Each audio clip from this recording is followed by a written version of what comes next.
If you're a regular on this channel, you'll know fine well I really like Fleischmann locomotives, especially the steam ones. I've done many reviews of them on this channel before, but this one might be one of the biggest steam locomotives and certainly the biggest tank engine that we've had from Fleischmann. It's quite a heavy model as well. It's mostly made of metal and it's a really impressive Class 65 Deutsche Bundesbahn locomotive. It promises to be a really interesting one to have a look at, so let's look at this close up and in more detail. So it'll come as no surprise to know that this is a second-hand purchase, and also that explains all the dirt and grime on this. It seems to have had a bit of a checkered history, let's say, and it's maybe been left on a shelf for a long time. The front of this locomotive is all made of metal here, and we even have these smoke deflectors made of metal as well. There's a fair degree of detail moulded in on the smoke box door there, and we have a light at the front. I think that's probably going to be illuminated. It does look as though it's had a bit of a bash on the top there though, unfortunately, and it has the number there 65014. Also at the front we've got this interesting setup here with these little extra pieces added in here and this part up here, and we also have some spring detail there which is meant to be for the front pony truck, but of course on this model it doesn't actually attach. It hangs down a little bit, but it's got good amount of movement on it to allow this locomotive to go around tight corners, and it's going to really need it because it's quite a beast of a thing. It's got the buffers attached into this part. They are just screwed in, and there's no coupling fitted to this model, but you can fit one if you need to. These little parts down here are made of metal. This one's a little bit bent, but it's not too bad. Looking down the side of this tank engine, we do have two metal handrails running the length of the boiler. We've got some really finely detailed parts like this part here and here. We've got a bell over here as well, which is an extra piece made of metal and is added in. Pretty good looking chimney as well, with a lot of depth to it. You can't actually see inside. On models like this from Fleischmann, you have a screw on the top, which kind of spoils the realism a little bit, but it's certainly easy to get the body off of the chassis. And down here where the pistons are, that's a plastic moulding here, and we've got some plastic details here underneath the locomotive in the red colour, but certainly the boiler is in metal. This part here is in plastic and it's been painted. You can see some of the paint has come off here where it was actually red plastic and it's been painted over black. It seems to have come away here. Not quite sure how that's happened. When we look at the cab area, we have these parts moulded into the actual plastic and then picked out in white for the Deutsche Bundesbahn and the number, and this lettering down here as well. The door is a nice enough moulding and it has handrails, but they're just part of the main piece of plastic. Sometimes you get these as little bits of wire added in, but not on this model. The glazing isn't too good really. It's kind of flush fit. I think it's maybe had a bit of a bash there. We'll take this apart and make sure that it's okay. But it's quite opaque. You can't really see anything inside. But what you would see inside, if you could, is just the gearbox and the massive big motor in here. So there's no interior detail. Quite cool up here though, you get these extra little windows in the roofline. And then towards the back where we've got the bunker, there's some more lettering picked out here, some steps going up as well. The bunker is all covered with these little panels so you don't see any coal in there. And around the back we have a collection of 3 lights which I think are all illuminated, the number there again, and some additional parts moulded into the main body shell.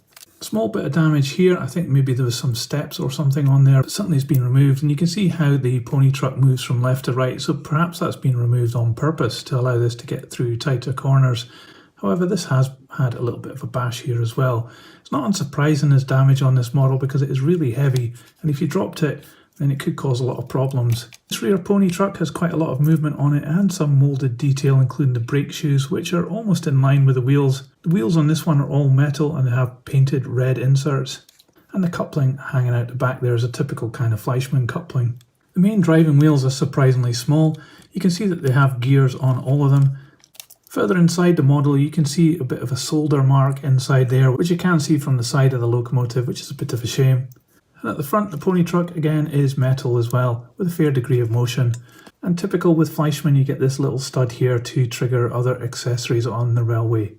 So a really impressive and imposing tank engine, this one. I think we should take the body off and have a look at the mechanism. So we do indeed have lighting. You can see that the wires are connected through to the body shell. And we've got lighting at the back and at the front as we expected. The chimney has a hole all the way through, and it looks as though we have space in the chassis here as well to maybe put in a smoke generator or something like that. We've got a very heavy weight on the chassis here, and the motor at the back. This is a very common Fleischmann motor and they seem to work pretty well. And on this side you can see the gearbox. It's certainly quite a substantial chassis, and there's an amount of weight here which is really quite incredible. I'll put this back together and we'll put it on the scales, and then we'll put it on the track and see how it runs.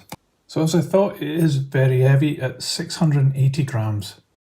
So here we are on just some old Hornby third radius set track, and as usual I'm using my H&M controller on DC with 12 volts to power this. So let's give it some juice and see what happens. Okay, it's just not wanting to get going there. It might actually need a bit of oil, possibly a bit of grease as well, just to loosen things up. I think it's been in storage for some time, and certainly the dirt on the exterior of this model doesn't give me any confidence that it isn't a bit clogged up inside. So let's give it a quick service and then we'll try it again.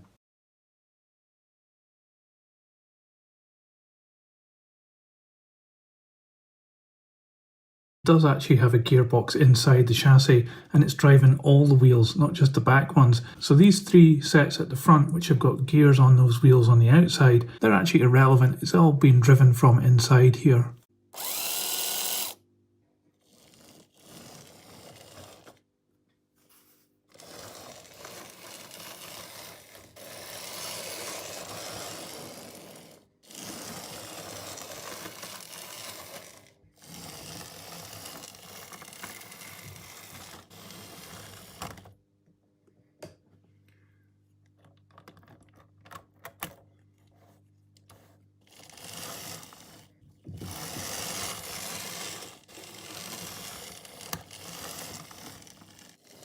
Well, it comes as no real surprise that this locomotive would struggle on third radius curves. I guess you're going to have shallower curves in order to be able to run this, and I guess it's just because of the sheer size of this thing. But on the plus side, it does actually run. It needed a little bit of coaxing to get going, and once it did get going, it was fine. And even the lights worked, front and back as well. It seems to be that Fleischmann locomotives of this era just keep on going on and on. They're definitely built to last, and they're really robust as well. There's a lot of nice things on this locomotive, like the gold bands around the boiler, the extra little metal parts that have been added on here like the bell and the little markers, the smoke deflectors as well being metal, very robust, and the gearbox being all metal as well. It's such an impressive piece of model engineering, and it looks really cool as well. It's definitely a fantastic vintage item to add to your collection if you can find one of these, and if you're going to run it on your layout, you just need to be aware of those shallow curves that you need. But that's just what I think. What do you think about this locomotive? Would it tempt you to add it to your collection, or is it just too big to run on your layout and would just be a shelf queen like many other things that we've got on the shelf? Let me know in the comments below. I'd love to know what your thoughts are, and if you liked this video, please give it a thumbs up. It really helps this channel. I'll put this on the turntable so you can see all the way around, and in a moment another video will appear. Just click on that and I'll see you there.